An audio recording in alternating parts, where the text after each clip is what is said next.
Hello, colleagues. Welcome to this episode. In this session, I would like to explain how you can use a method called concept mapping to teach vocabulary effectively. The beauty of this method is that it caters to visual and interactive learning styles that are so prevalent in elementary classrooms. This method is particularly powerful when teaching vocabulary because it allows students to link new words to related concepts and ideas. And as we know, children learn best when they can see words in context and make connections to what they already know.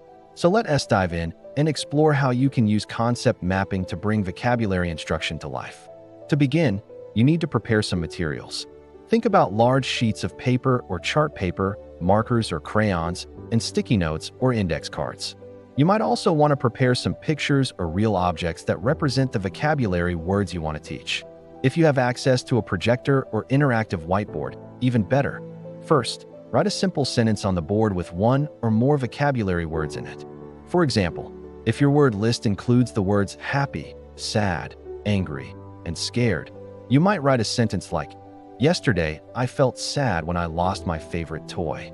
Then ask students to identify the vocabulary words in the sentence and write them on sticky notes or index cards. In this example, the vocabulary words are happy, sad, angry, and scared.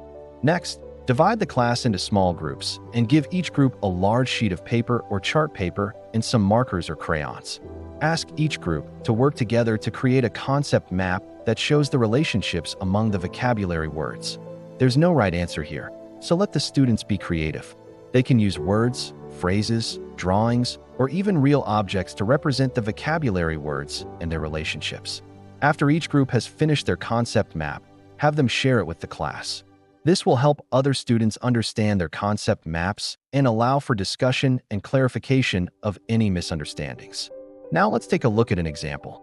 One way the students might represent the vocabulary words is by drawing a circle for happy, a triangle for sad, a square for angry, and a pentagon for scared. They can then draw lines connecting the shapes and labeling them with the reasons why someone might feel those emotions. For example, a line connecting the sad, triangle, and the lost toy written inside a speech bubble. This concept map shows that the students understand that emotions are complex and can be caused by a variety of events. It also shows that they are able to use descriptive words to express those emotions. Now let us talk about how you can adapt this activity to meet the needs of all learners in your classroom. For students who need additional support, you can provide them with a partially completed concept map or a list of keywords to help them get started. For students who are ready for more enrichment, you can challenge them to come up with their own sentences using the vocabulary words or to create a concept map without the use of words. You can also modify this activity to meet the needs of English language learners by providing them with the definitions of the vocabulary words or realia, which are real objects that represent the words. For example, showing a picture of a child being hugged to represent the word love. Another great thing about this activity is that it can be differentiated to meet the needs of all learners in your classroom. For example, you can modify the level of difficulty of the sentences you use to introduce the vocabulary words. For students who are struggling, you can provide them with a list of keywords to help them get started. And for students who are advanced, you can challenge them to come up with their own sentences using the vocabulary words. You can also differentiate the concept mapping activity itself.